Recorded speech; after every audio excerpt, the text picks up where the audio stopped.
कार्यकर्ताओं का उत्साहवर्धन करें। भारत माता की, भारत माता की। धन्यवाद। आज इस मंच पर विराजमान हमारे मध्य हमारे ऊर्जावान युवा नेता और प्रदेश के हमारे अध्यक्ष आदरणीय सीपी जोशी जी और हमारे केंद्र सरकार में मंत्री आदरणीय श्री गजेंद्र सिंह जी शेखावत साहब, साथ ही मंच पर विराजमान है पीपी चौधरी साहब और राजेंद्र जी गहलोत साहब, भजन लाल जी हमारे प्रदेश के महामंत्री और सभी उपस्थित मंच पर बैठे अतिथिगण और सामने विराजमान सभी आए हुए कार्यकर्ता बंधुओं और सभी उपस्थित जन सैलाब के रूप में आए हुए सभी नागरिकगणों और ग्रामवासियों। आज जैसा कि हम सब देख रहे हैं, ये जन सैलाब इस बहरी और गूंगी सरकार को ये दिखाने के लिए उपस्थित हुई है कि इस राजस्थान में अशोक जी गहलोत की सरकार को 4.5 साल हुए और इस 4.5 साल के अंदर जिस तरह से इस प्रदेश को जंगल राज की तरह बना रखा है और इस सरकार ने जो वादे किए थे वो वादे पूरे नहीं होने की वजह से आज हर गांव और हर ढाणी से एक ही आवाज आ रही है और वो आवाज है इस निरंकुश सरकार को आने वाले चुनाव में उखाड़ कर फेंकना है और ये मानस आम जन ने बना लिया है। और ऐसी स्थिति इसलिए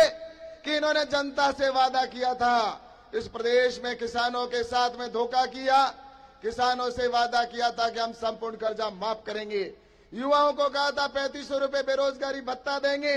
ना तो उनको युवाओं को भत्ता दिया और ना ही किसानों का कर्जा माफ हुआ। इस प्रदेश में युवाओं के साथ अत्याचार हुआ। मुझसे पूर्व वक्ताओं ने कहा जहां रोजगार की बात आती है तो रोजगार के नाम पर युवाओं को देने के नाम पर कुछ नहीं, युवाओं को दिया तो सिर्फ पेपर लीक का एक पत्र थमा दिया और उसकी वजह से आज युवा परेशान हो रहा है, दर दर की ठोकर खा रहा है। यहाँ पर हमारी बहन बेटियां सुरक्षित नहीं, क्राइम के अंदर आज राजस्थान 1 नंबर पर पहुंचा, बलात्कार की घटनाएं दिन प्रतिदिन होती जा रही है और इस तरह से ये राजस्थान के अंदर आज जैसे कि यहाँ पर जो सरकार चला रहे, इस राजस्थान में जो सरकार चला रहे हैं मुख्यमंत्री जी तो सिर्फ एक मुखौटा है,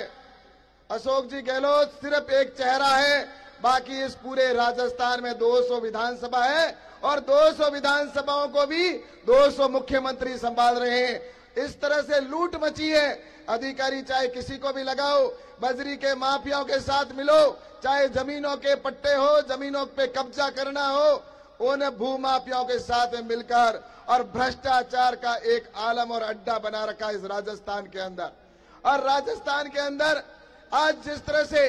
मैं कहना चाहता हूं कि कोरोना के समय में भी इन्होंने पॉलिटिक्स करने का काम किया। आदरणीय प्रधानमंत्री नरेंद्र मोदी जी ने कोरोना के समय में भी ऑक्सीजन के लिए वहां पर मशीनें देने की व्यवस्था की और मशीनों को प्राइवेट हॉस्पिटलों में मैं जाते हुए देखा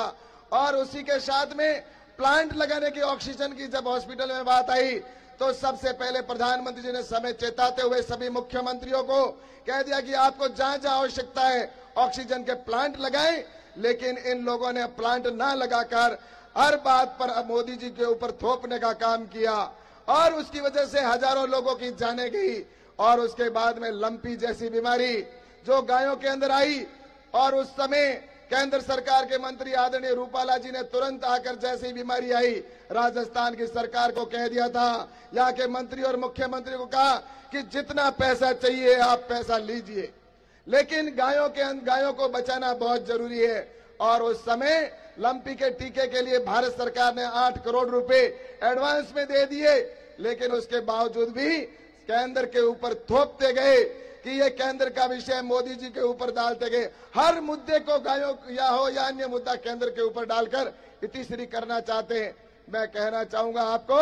कि इतनी गायें 1 लाख से अधिक गायें मरी है, ये गायों का पाप इनको कभी माफ नहीं करेगा। और आने वाले समय के अंदर जनता ने जिस तरह से इस सैलाब को मैं देख रहा हूं, ये आक्रोश ये तो सिर्फ एक झांकी है, अभी आने वाला समय है उसके अंदर पूरी फिल्म आपको दिखेगी। और अशोक जी गहलोत साहब आप सुन लें कि इस तरह से आप तुष्टीकरण की नीति करके और जिस तरह से अत्याचार हो रहा है हमारे बालोतरा के अंदर, जिस तरह की घटना हुई एक शकूर नाम के एक व्यक्ति ने दिन दहाड़े एक दलित बहन के साथ में बलात्कार किया और बलात्कार करने के बाद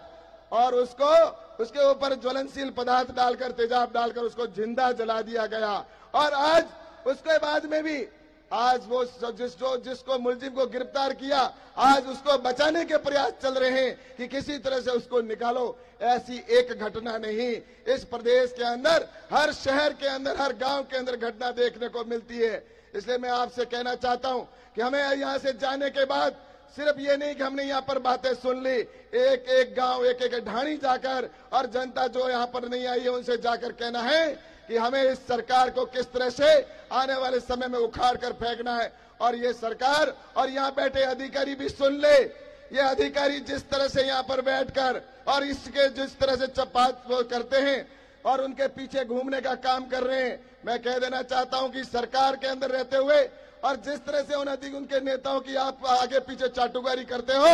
वो दिन दूर नहीं कि आपको आने वाले समय में इसी जनता के सामने आपको आंख से आंख मिलाकर बात करनी पड़ेगी। इसलिए मैं आप सबसे कहना चाहता हूं कि आने वाले समय में चुनाव का आप बस इंतजार कीजिए और जाकर अपने इस सरकार को उखाड़ फेंकने का संकल्प लें। यही बात करते हुए अपन सभी यहाँ से अभी जन सैलाब के रूप में इस प्रशासन को जो भी योजना उसके अनुसार हम सब जाकर ज्ञापन भी देंगे और आगे की कार्रवाई हम सब मिलकर करेंगे। आप सबको बहुत बहुत धन्यवाद, बहुत बहुत आभार। भारत माता की जय।